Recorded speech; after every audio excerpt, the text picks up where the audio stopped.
Hey everybody, this is Pete Travers. I'm Lance Nielsen. We are with Royal LePage Woolley Realty, and if you haven't figured out by now from our other videos or just the way we look sitting here, we're the most rock and roll realtors in all of Waterloo Region. Am I wrong? Yeah, no, I don't think so. Maybe even Canada. Maybe Canada. We don't have any data or research on that, and realtors, we like data. We haven't seen it yet, but let's just wait until that comes in, and perhaps in a future video we will declare that we're the most rockinest in all of Canada.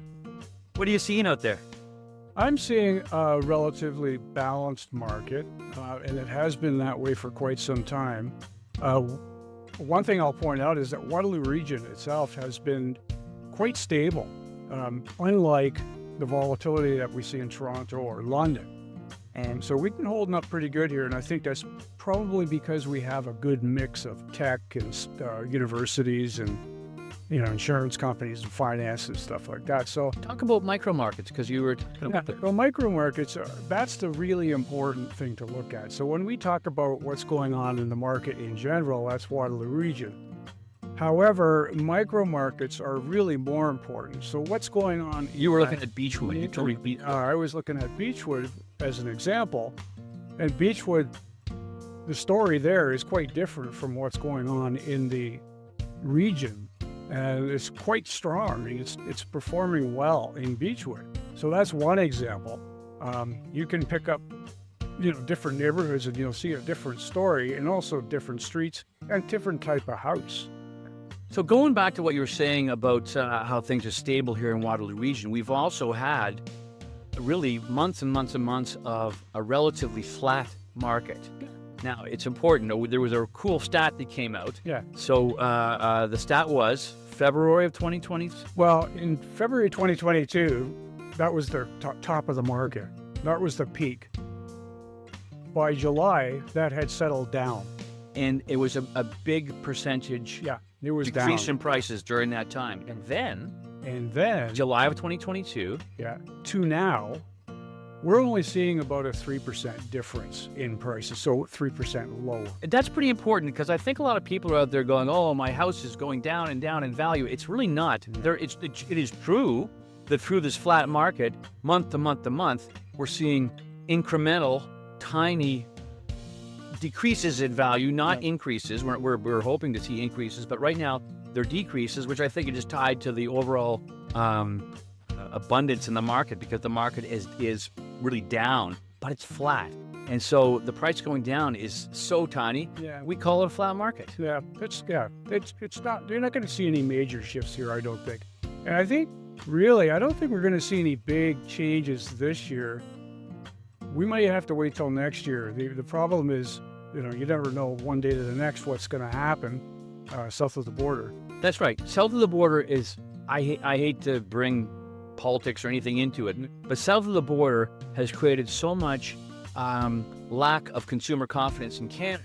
We're weathering this thing. We just had a great jobs report, more jobs in the last while. Yep. However, in a general sense, when consumer confidence is low, people say, well, maybe we'll put off buying that car, or put off that vacation, or put off selling the home or buying the home. And those all work to keep the market down, quieter and down. But I think it's going to stay pretty stable. Like Bank of Canada, I don't expect they're going to change rates. Possibly not at all this year. That was my prediction in January, and so far it's held. Well, it's funny, since 2022, February 2022, there were some significant interest rate decreases over like 5 or 6 in a row. And we kept, as realtors, we kept thinking, okay, here it's going to pick up, but it never really picked up. So we're waiting for things to come alive again. And speaking of coming alive, is it time for us to play a song for everybody? And before we do that, what do we want to do? We want to ask a skill testing. Well, a skill testing question. So, who sang the song? And it was not the lead singer of the band. So you're going to have to figure out what song we're singing, first of all, because not everyone will know it. But it happens to be my favorite song, and I bullied Lance into playing it with me. And hopefully when you hear it, you'll look it up, you'll figure it out. But it's not the lead singer of the band. And although this lead singer, when you see him live now, he's one of the big ones in the world, he does play this song as part of the list. And maybe if you got him on Truth Serum, he'd admit that maybe I should have sang that. Maybe I should have sang. It could have been a hit. It could be more of a hit than it was. It was not a big hit, but anyway. Anyhow, here we go. 1, 2, 3, 4.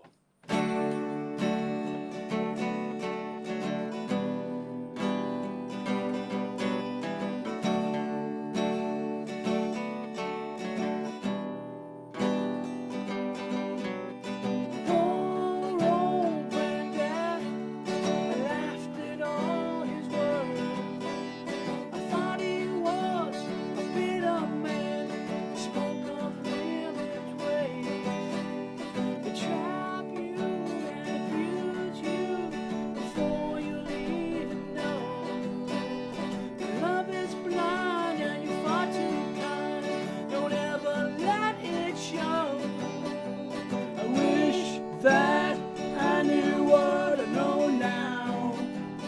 When I was younger, I wish that I knew what I know now. When I was ooh la la, ooh la la la la, ooh la la, ooh la la la la la.